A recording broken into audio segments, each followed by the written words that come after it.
اس لیے اس خبر کو میرا دکھانے کا مقصد مسلمانوں سے بھی ہے کہ جو جانور بین ہیں ان کو بالکل نہ کاٹیں. اللہ نے بھی آپ کو آپشن دیا ہے دوسرے جانوروں کا.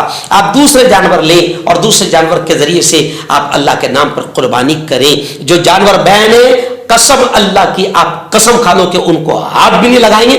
دیکھو انشاءاللہ تمہارا فائدہ ہوگا. ناظرین بڑی خبر آ رہی ہے. جی ہاں آپ جانتے ہیں کہ مہاراشٹر میں جس طریقے سے چوری اور کرپشن کر کے بی جے پی نے سرکار بنایا, مہایوتی سرکار بنی ہے, لیکن کمال کی بات ہے مہایوتی سرکار کو 5 ماہ گزر گئے ہیں اور 5 مہینے ہونے کے بعد بھی 5 ماہ گزرنے کے بعد بھی مملکتی وزراء یعنی جو منسٹر منتری بنائے گئے وہ سب کے سب مکھیاں مار رہے ہیں, سب کے سب بیکار بیٹھے ہیں. ان وزراء کے پاس نہ تو کوئی کام ہے, نہ کوئی فائل آتی ہے اور نہ کوئی اختیار انہیں حاصل ہے. یعنی بالکل ایک دم نکمے بیٹھے ہیں کیونکہ ان کو صرف وہ جو فارمیلٹی ہے منتری پد کی وہ ان کو دے دی گئی ہے. نہ ان کے پاس کوئی کام ہے, نہ ان کے پاس کوئی فائل آتی ہے, نہ کوئی ان کو ادھیکار حاصل ہے. صرف ربر اسٹیمپ کی طرح انہیں استعمال کیا جا رہا ہے. نتیجتاً کیا ہو رہا ہے پھر ریاستی وزراء میں تمام منتریوں میں بے چینی ہے اور انہوں نے اس بارے میں براہ راست ڈائریکٹ وزیر اعلیٰ فڈنویس سے شکایت بھی کی ہے. مہایوتی حکومت نے 5 دسمبر کو حلف لیا تھا اور آج اس واقعے کو 5 مہینے سے زیادہ کا وقت گزر چکا ہے, مگر اب تک زیادہ تر ریاستی وزراء کو کوئی محکمہ جاتی اختیارات نہیں دیے گئے ہیں. ذرائع کے مطابق فڈنویس حکومت کے زیادہ تر ریاستی وزراء کو کسی بھی فیصلے کا کوئی اختیار حاصل نہیں, نہ ہی ان کے پاس کوئی سرکاری فائل جاتی ہے جس کی وجہ سے وہ کوئی عملی اقدام نہیں کر سکتے. انہوں نے کئی بار اس حوالے سے شکایات کی لیکن ان کے شکایات پر بھی کوئی عمل نہیں کیا گیا, کوئی دھیان نہیں دیا گیا. اختیارات نہ ہونے کی وجہ سے یہ وزراء صرف نام کے وزیر بن کر رہ گئے, انتظامی امور میں ان کا کوئی دخل نہیں. ایسے عہدے سے تو عہدے کا نہ ملنا بہتر ہے. اب یہ منتری کیا کر رہے ہیں بیچارے, جگہ جگہ شادی بیاہ, چھلے چھٹی, عقیقے, چہلم یہ سب اٹینڈ کر رہے ہیں یا پھر موبائل کی دکان وغیرہ کی اوپننگ کرتے پھر رہے ہیں. ناظرین بڑی خبر آ رہی ہے سیاسی ہلچل کو لے کر. جی ہاں خبر آ رہی ہے کہ شیوسینا شندے گروپ جسے باغی گروپ کہا جاتا ہے, جی ہاں اس گروپ نے ادھو شیوسینا کے ختم ہونے کا دعویٰ کیا. کیا کرے, اندھیر نگری چوپٹ راج یعنی جو اوریجنل ہے وہ ختم ہو جائے گی اور جتوں نے غداری کی, بغاوت کی, بنڈخوری کی وہ گروپ باقی رہے گا. اور لگ بھی ایسا رہا ہے کیونکہ جو اوریجنل گروپ کا نشان تھا وہ بھی بغاوت کرنے والوں کو مل گیا, باغیوں کو مل گیا, نام بھی انہیں کو مل گیا. اس لیے تو ادھو ٹھاکرے نے کہا تھا کہ عجیب بات ہے, نشان بھی چرا لیا اور میرا باپ بھی چرانے کی کوشش کر رہے ہیں. خیر شرد پوار اور اجیت پوار کے گروپوں میں مفاہمت کی خبروں کی تردید بھی آ رہی ہے کہ شرد پوار اور اجیت پوار کا گروپ مل جائے گا, لیکن شندے گروپ شیوسینا یہ تو کہہ رہا ہے کہ ادھو شیوسینا گروپ جو ہے وہ ختم ہو جائے گا اور یہ بات صرف ایک مذاق ہی ہو سکتی ہے. ناظرین آخری بڑی خبر میرے اپنے شہر کی ہے. جی ہاں میں آپ کو بتا دوں کہ گزشتہ 2 دن پہلے ہمارے اپنے شہر میں جلگاؤں کے اقرا کالج کے موتی والا فنکشن ہال میں زبردست انداز میں الفیض فاؤنڈیشن کی جانب سے ایک اجلاس منعقد کیا گیا تھا. یہ اجلاس ادبا شعراء کی خدمات کے اعتراف میں منعقد کیا گیا تھا. میں آپ کو بتا دوں کہ اس موقع پر الحاج عبد الکریم سالار صاحب نے اس اجلاس کی صدارت کی اور اس اجلاس میں جناب سرفراز آرزو صاحب, محترم مشہور و معروف صحافی شمیم طارق صاحب اور اورنگ آباد سے آل انڈیا ریڈیو کے ذمہ دار اور بھی بہت سارے بڑے بڑے مہمانان آئے تھے جن کے نام میں تو نہیں جانتا ہوں, لیکن یہ اجلاس بڑا کامیاب اجلاس رہا. صبح 11 بجے یہ اجلاس شروع ہوا اور دوپہر میں 3 بجے یہ اجلاس ختم ہوا. ضلع بھر کے سینکڑوں شعراء ادبا نے اس اجلاس میں شرکت کی اور اس اجلاس کی خاص بات یہ رہی کہ اس اجلاس میں الفیض فاؤنڈیشن کی جانب سے باقاعدہ 5 4 یا 5 ادبا، شعرا اور افسانہ نویس جو لوگ ہیں جنہوں نے خدمات انجام دی ہے اور خدمات انجام دیتے دیتے وہ عمر کے اخیر پڑاؤ میں پہنچ چکے ہیں، ان کو باقاعدہ ایوارڈ دیا گیا، مومنٹو دیا گیا اور 11,000 روپے نقد کیس ہے زر بھی ان کو دیا گیا۔ اس موقع پر اس اجلاس میں شمیم طارق صاحب نے، سرفراز آرزو صاحب نے اردو ادب کی خدمات، اس کی اہمیت پر بہت زبردست گفتگو کی اور یہ اجلاس بے انتہا کامیاب رہا۔